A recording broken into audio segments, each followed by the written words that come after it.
Hey, what's up guys? My name's Mike. We are here at Garrett's house. We are going to be putting some Gator skins on the ramp here. We got a 24-foot wide ramp, 5 feet tall. So we got a whole big old pallet of Gator skins that we're going to show you right now how to pre-mark and drill before you actually put it on the ramp. So what we've got here is a template or a pattern that we've created with one sheet where we have basically made a grid with a chalk line and put all the holes in so that we can then drill. We've got 3 sheets underneath here where we've got the one pattern on top, and then we've got 3 sheets below.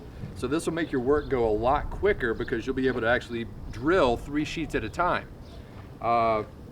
So without further ado, we'll kind of show you exactly how we came about this grid and how far apart these holes need to be, and show you how to get this thing done.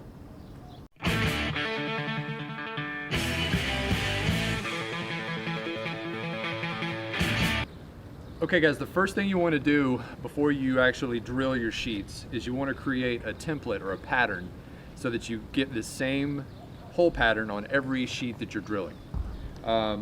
So we've already created one here, but I'm going to run through kind of where all the measurements need to be. We'll start with the edges. So the edges are super important because, you know, obviously that's where all your seams are, and that's where you're going to need the best adhesion. So you're going to have more holes around the edge than you really are going to in the middle. At least they're going to be closer together. So we'll just start at the top here.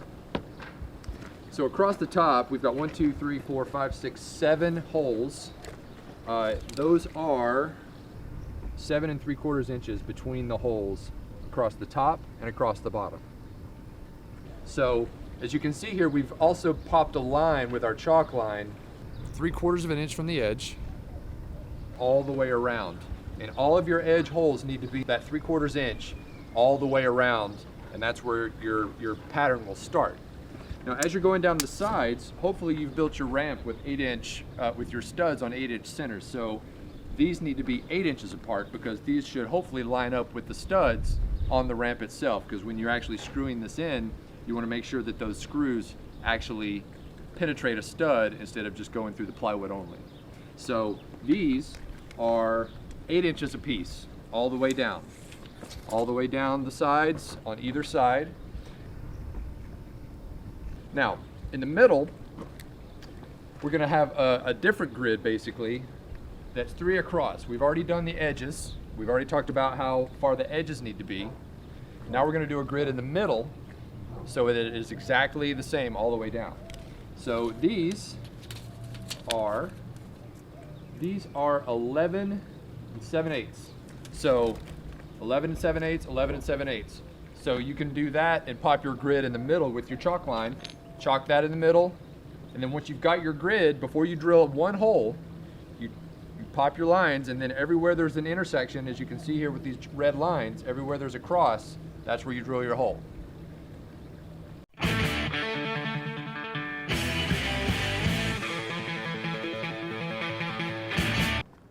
Okay guys, now that we've got the grid pattern chalked and drilled onto the top layer of our template, we're going to go ahead and drill through the other 3 sheets that are below here. Just make sure that you've got your clamps on nice and tight and that the corners are nice and square before you start drilling. That way you'll make sure that the holes are in the same spot on all 3 sheets below.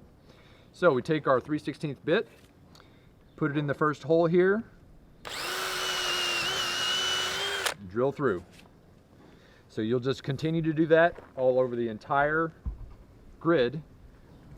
All right guys, so now that we've got the hole drilled, we want to countersink it because we want to make sure that the head of the screws, once we put these in, goes below the surface so that we don't feel those when we're skating. So we've got our 3/8 countersinking bit, which you can get at any hardware store, Home Depot, wherever. And we want to put it in the hole. Push down, you know, not too hard, but just enough to kind of get it hollowed out there. As you can see there, that has plenty of room for a screw to drop down in there so that the head will sink below the edge.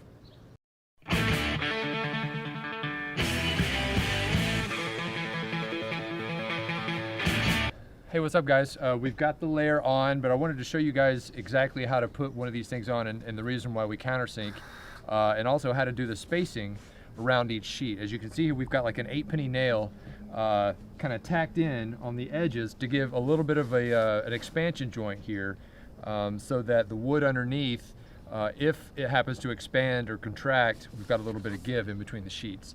So we'll just go ahead and throw a screw in and show you kind of how to get these things sucked in nice and tight.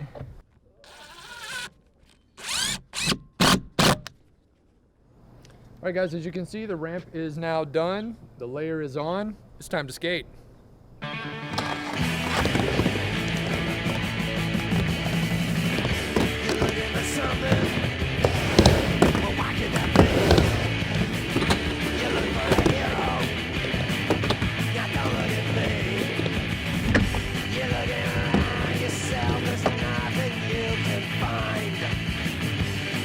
Solutions, but hate has made you blind.